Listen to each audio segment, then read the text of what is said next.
Sorry, Danny. Had to get one in. You know what? Just do it. Just let it fly today. You know what? Let's just have a little fun today. Yeah. And if that makes you happy, I guess. just go ahead and do it. Because what we're about to get into, probably not going to make you very happy. So if you want to come into this segment with some joy, go ahead and do it. Yeah, I mean, I don't. It was tough to watch this film and feel too much joy. I will say the Ultimate PFF account's a huge game changer, though. Actually, getting to watch the tight zone and everything, it's unbelievable. It's nice to be able to watch film again. But no, this was just absolutely brutal. There was almost nothing good to take away outside of a stellar start on both sides of the ball. Same story that we've seen a few times this year. Lack of adjustment from LSU, ironically, for all the very obvious talk, Jake, of you have to be ready to counter Ole Miss's counter to the counter. Yep. They had nothing. They had nothing. Which makes no sense to me. I mean, this was Les Miles in terms of we're going to do the only thing we had success with last week and just bank on that we'll be able to do it again. I mean, that is, very famously, like I feel like all we did was practice the option leading up to that Alabama National Championship because it was a one play that worked in the first go-around. Well, like, LSU was like, yeah, we'll just run counter again. Like, they didn't even run that backside counter screen that they ran earlier, which would have worked perfectly with how aggressive the defense was playing counter. It's wild to me that LSU really thought they were going to come out here and just do it again, and like Ole Miss wasn't going to be practicing for it all week long. Even as bad as Ole Miss's rush defense is, and it's still bad, like I still believe that, if they know what's coming and they know how to fit it because it's all they've worked on all week, and you don't throw something else to try to make them think outside of that one play, anybody's going to be good at defending that. I mean, it's not that hard. And T was talking about it during the break, T. They wrong-armed it, and then on the other side of it, when the pullers pulled, it just like right now just trailed the pullers and blew it up in the backfield. I mean, they had a game plan for counter, but you just kept like beating your head against that brick wall, and you never ran the things that were successful, like even the counter pass that you've had success with this year. Never showed up. That never showed up. That was never on tape. And then why not adjust to where, okay, so like we said, as soon as somebody pulls, the defensive end is crashing down and wrong arming. Yeah. The backers are immediately scraping over the top and hitting the B gap. I mean, downhill, playing like 3 yards to begin with their heels a lot of times. Like downhill immediately in there. Why not like a horn boss, like a sweep where you're hooking the end and you're going on the outside? Like, why not anything to take advantage of what they are doing? Because their linebackers, to your point before you move on, their linebackers can play here.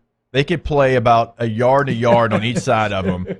No disrespect to them. That's what. No, 44 looked like a beast this game. Yeah, he's like a downhill, like a thumper. But like when you start getting him to move sideways 12 inches either way, he's very, very limited. But you played right into what his strength is. You allowed him to come in that B gap and to blow things up, and you never tested him laterally.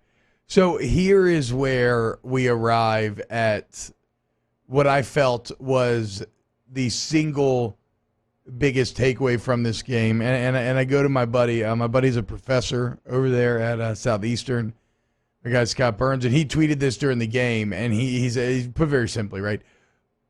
Ole Miss, the whole is greater than the sum of its parts.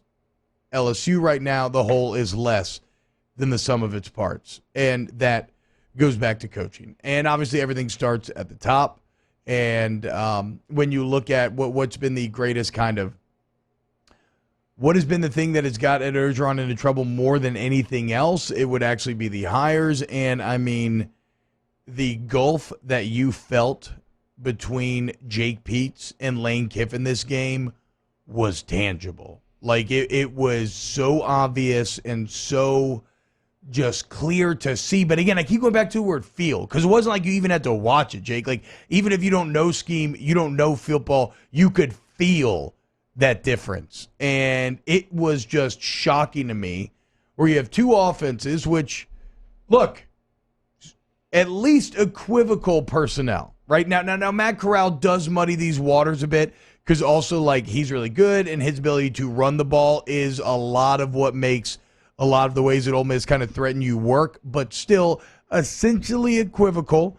in terms of, I think, personnel. And I mean, you don't feel threatening at all. And Ole Miss felt like they were just ready to cut you open on every single play. And then you look at the play design. And it's so funny, Jake, because last week it was interesting. You pointed out Ole Miss's two routes that they run the most are hitch and slant, these quick hitters, right? Yeah. LSU sitting here with the slowest, longest developing route combinations I've ever seen, holding guys in for coverage all the time. It's just like it's the RPO is not really a threat because you still can't run the ball that well. It's just it is an offense that is unfortunately philosophically inherently broken. It's an offense that just does not. It just doesn't work. I think the thing I kind of came away with was you talked about the long developing, pass concepts, and we've talked about the counter run. The thing is, nothing seems easy, and everything seems so hard. So hard. Like the thing about offensive football, like you're trying to make things easy for yourself, right? So on first down, you're trying to pick up 5 yards, even 4 yards, make it 2nd and 6, whatever. Like nothing seems easy. Everything seems like it is difficult to get done. It's long developing, right? And when you do have success through the air, a lot of the time, just because you kind of threw one up and a talented receiver goes and makes a play, right? And so, and nothing seems quick. That last sentence right there, I think, is what you have to highlight. Because, or like the only other time they have success through the air is because, okay, the offensive line did hold up for the full 4 seconds required for the coverage to break down. But no, I have it written right here. I'll just read it verbatim. All of Ole Miss's pre-snap movement and tempo makes them feel so much faster than LSU. It allows them to dictate the terms of engagement. LSU never makes a defense feel threatened.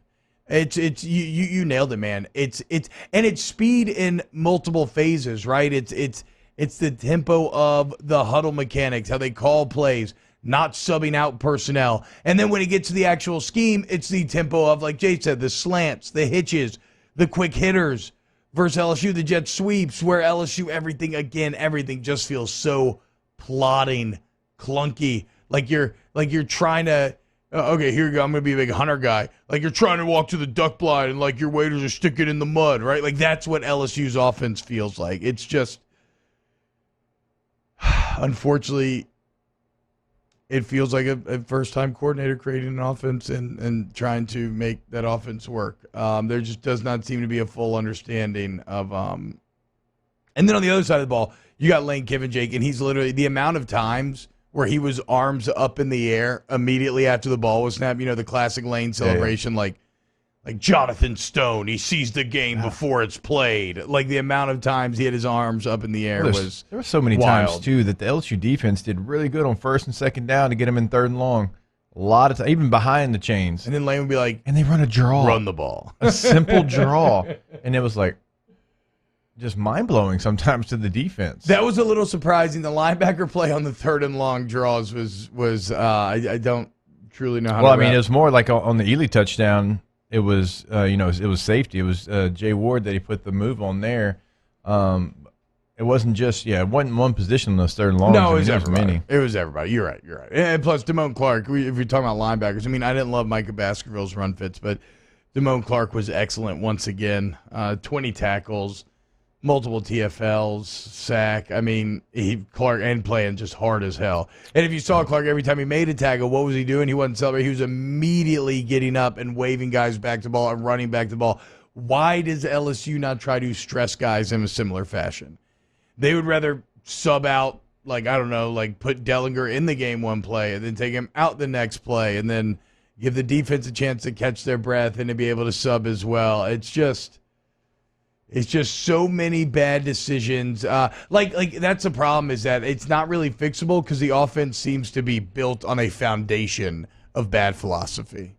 And then as far as the defense goes, Jake, while we can certainly get into it, I mean, I thought that you could really feel the personnel loss in the defense this week. The edge defenders were horrible, and it was in multiple positions they had edge responsibilities, but especially D ends. Like Ojulari, as good as he did at rushing the passer, not the best run defender on the edge yet, even though he has gotten bigger. Like you sorely missed Andre Anthony and Ali Gay. Of course, how could you not always miss Derek Stingley and Eli Ricks when you're talking about trying to cover any receiver in the country, right? Yeah. And so my point in saying all this is that, like, even Major Burns, like right now when you look at the safety position, like even Major Burns, who definitely has some things to continue to grow on, like you miss him back there. It's just that position is playing a little tentative than what we're used to. Yeah, and so I guess the point of pointing all of this out is, like, I'm not surprised by what happened in the LSU defense, right? Like, that was always going to be the case. 31 points, ironically, actually not a bad total. A lot lower than I thought. I said 52-51 type game. Shout out to Moan Clark for forcing that fumble. Again, high effort, 24/7, even when losing badly. It's like Damone Clark is like Mario's Pelicans podcast, right? Everything's burning down around him, but you know what? Damn it. He's still going to give full effort. He's still going to do his job. Listen to the Flock Up podcast.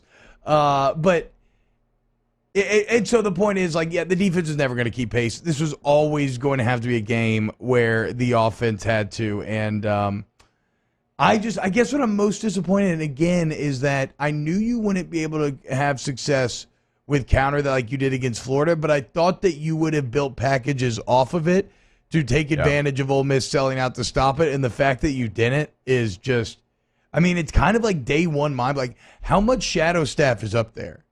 You know what I'm saying? You have teams of analysts and offensive minds and football guys who will forget more football than I will ever know. And it's like, but then how are you not seeing these? How are you not seeing very basically how these game plans are going to play out when the actual game begins? This almost felt like they would be able to run it regardless because Ole Miss's rush defense was so bad coming into this game, and you had so much success. This one just truly, I mean, granted, if you're and you know what's funny?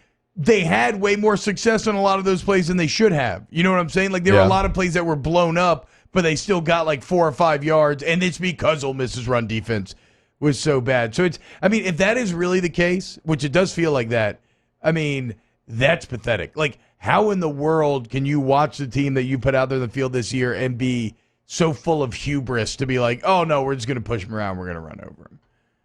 That's completely wild to me.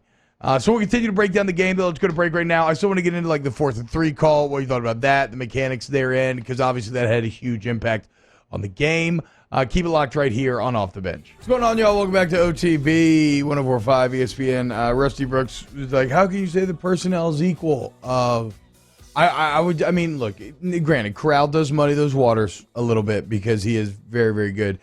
But in my head, I feel like I can play the fantasy game of, okay, what if Lane Kiffin had been in charge of this offense for a full offseason?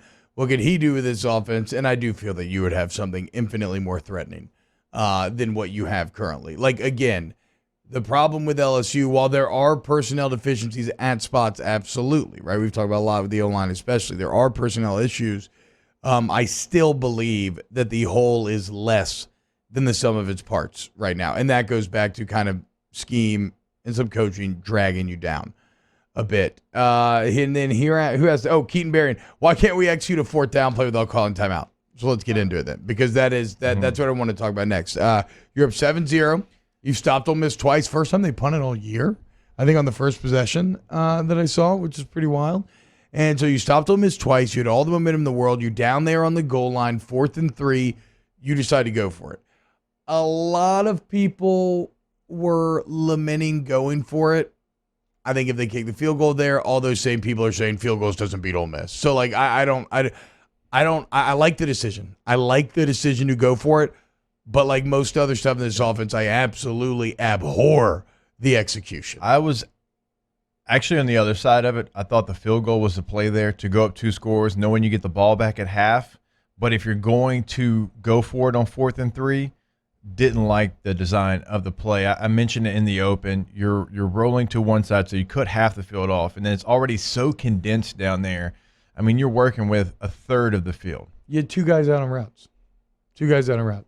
So I mean, let's break it down, because a lot of it does show what's so wrong with the LSU offense. And look, and that's fine. I don't like. I think the decision to go for it is. There's enough gray area, Jake, there where there's like a very good argument to be made for field goal, very good argument to be made for the touchdown, right? So I'm not going to sit here and just like argue that that was the wrong right decision. But again, it is the execution that ultimately leaves everything to be desired. And you know what? Knowing how you've handled 4th and goal in the past this year, maybe the right decision was to kick it, because for whatever reason, you cannot get a play call in but without calling timeout. I've never seen anything like it. I mean, what do football coaches hate more than anything? What did they used to get on you as a player for more than anything? Making the same mistake twice. It's what gets you cut in the NFL. It's what gets you benched in college. It's okay to make mistakes. You can't keep making the mistakes over and over again. Why then, Jake, is this now the 3rd time this year where they've been in a 4th and goal situation and they've had to call timeout because the play clock ran out? I mean, it's inexplicable. Like, I shouldn't even care about this team to still be able to get this mad, but it's just purely inexplicable. And then, so not only do you call timeout, which is pathetic, but then you, like you said, what's up with the call? I mean, granted, look, if you want to do that call, and Ole Miss had a similar situation later on, it was either 3rd and short or 4th and short, and it worked, but they try to get Dellinger in there, right? They're going with the jumbo package. They're trying to convince Ole Miss that they're going to run the ball. Well, first off, you're not that threatening running the ball to begin with, so it's not kind of a great design from that standpoint. But that works, Jake, if you do it quickly, right? And I wish you could remember exactly when the Ole Miss play happened, because you saw it later where they basically ran the same play, but they got the line quick. LSU was still trying to figure things out, who was lined up personnel-wise, and sure enough, the flat was wide open. LSU came out of a timeout, gave Ole Miss all the time in the world to see exactly what they were in, and then proceeded to run a play where, like Jake said, not only do you cut down the field, but you literally only had 2 receivers out on the route. I mean, you kept Mashburn in a block. You had Dellinger in as the jumbo. The running back did the running back even go out around? No, because the running back had the play action. Yeah. Just horrible. I mean, like, simply horrible for execution, play design, everything. So sometimes when you're on field level, you miss some of the things that maybe even the TV copy can pick up. What was the reason for the timeout before the 55-yard attempt as well? No idea.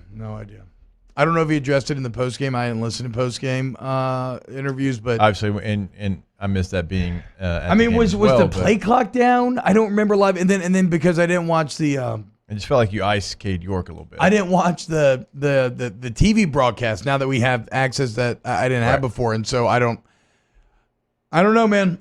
You did ice Cade York, because I mean, why can't you get why is the field goal team not in the pit? And again, this is where it all goes back to, this is a badly coached team, unfortunately. And with Coach O, this would have never happened in 2018, in 2019. And that is the most perplexing part about all this, because something like that does start at the top. Why is your special teams mechanics and operations, why are they not in place where everybody's lined up in the pit ready to go on 3rd down and then immediately out there on the field? Why are you having to call timeout? Why did you ice your own kicker when he's going for a 55-yarder?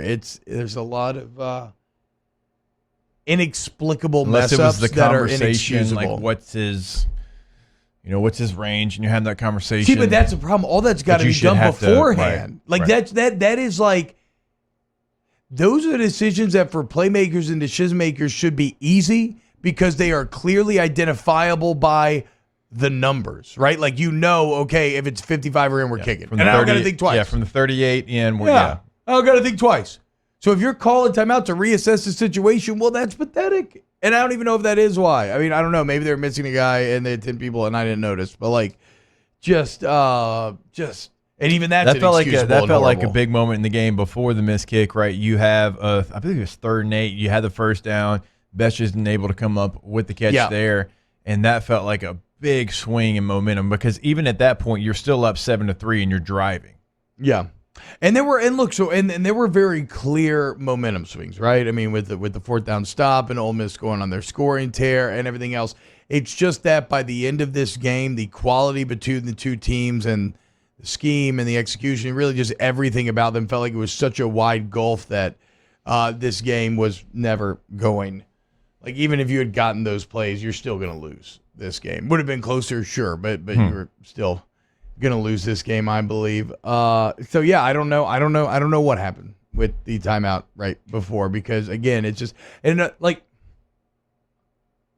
with the 4th and 3, is it not day one offensive coordinator stuff to have your go-to 4th down plays ready to roll?